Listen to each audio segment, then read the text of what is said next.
We were doing some tests with the parish council. Where can the sermons best be heard? Everywhere. And we found that this is the spot, because my voice reaches automatically to the back pews, and the speakers take care of everyone else. So to those of you that are behind me, ignore me. I do not turn my back on you on purpose. But if you go to Greece, if you go to Constantinople, look at where they have the ambon. It is not in the front, in the solea of the church. It is in the center.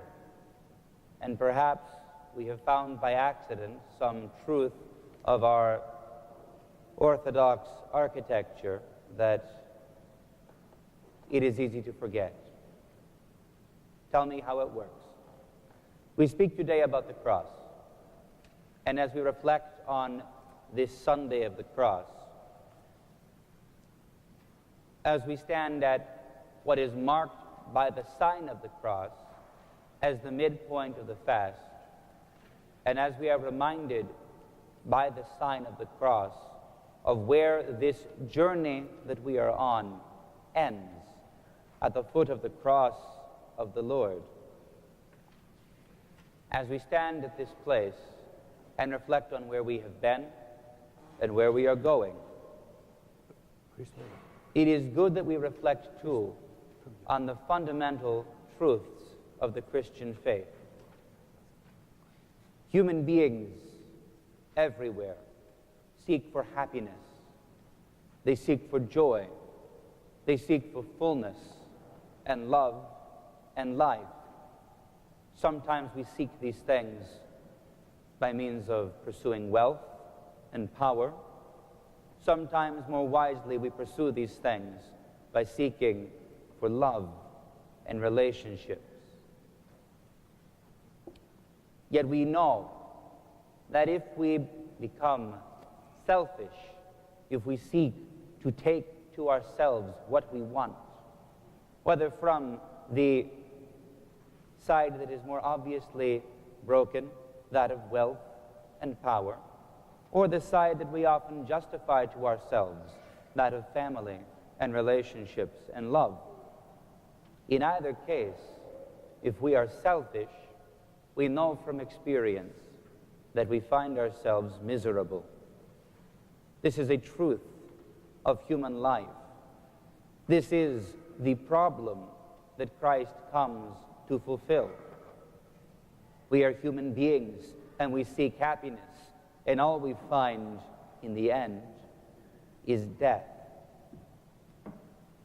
The message of the cross, therefore, stands not just as the midpoint of the fast and the destination of our Lenten journey. It stands as a standard, as a banner, as a beacon, communicating a truth that we lose.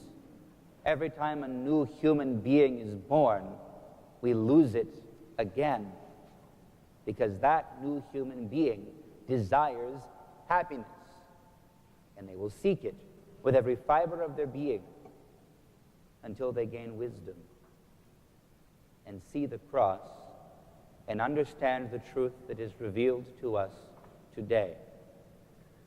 Whoever tries to save his life will lose it. And whoever loses his life for the sake of the Lord and of the gospel, his life will be saved. If we seek happiness, if we seek to be filled, paradoxically, we must empty ourselves. We must give if we wish to receive. We must give without hope of receiving if we wish to be filled.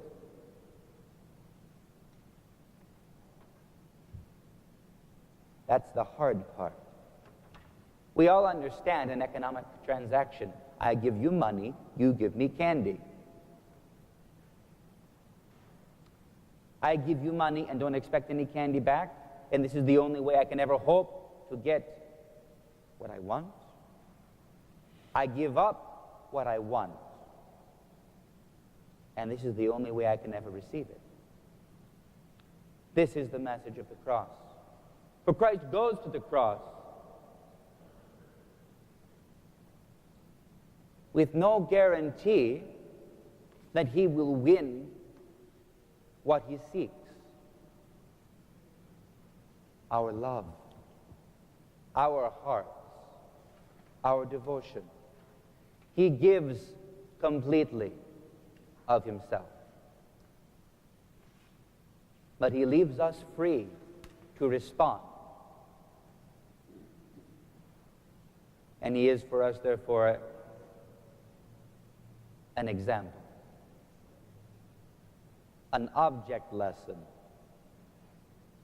Although to call Christ on the cross an object lesson is to demean and minimize the magnitude of what is done. He shows us the way to life, and it leads through the valley of the shadow of death. But it is the only way. If we seek to live, we must die. Die to what we desire. Die to what we feel we need. Die to our very selves. Because if we can die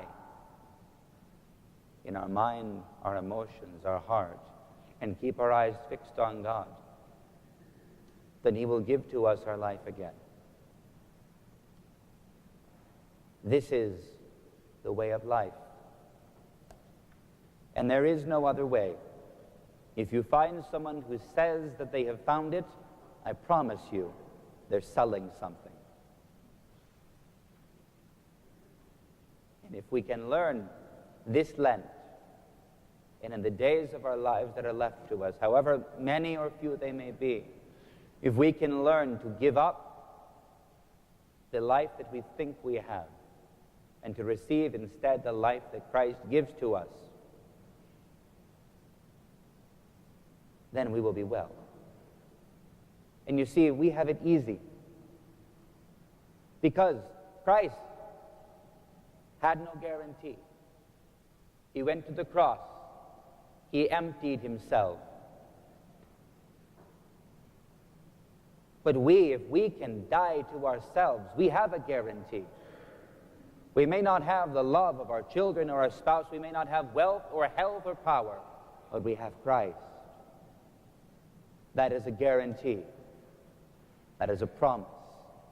That is a gift that we already hold in our hands.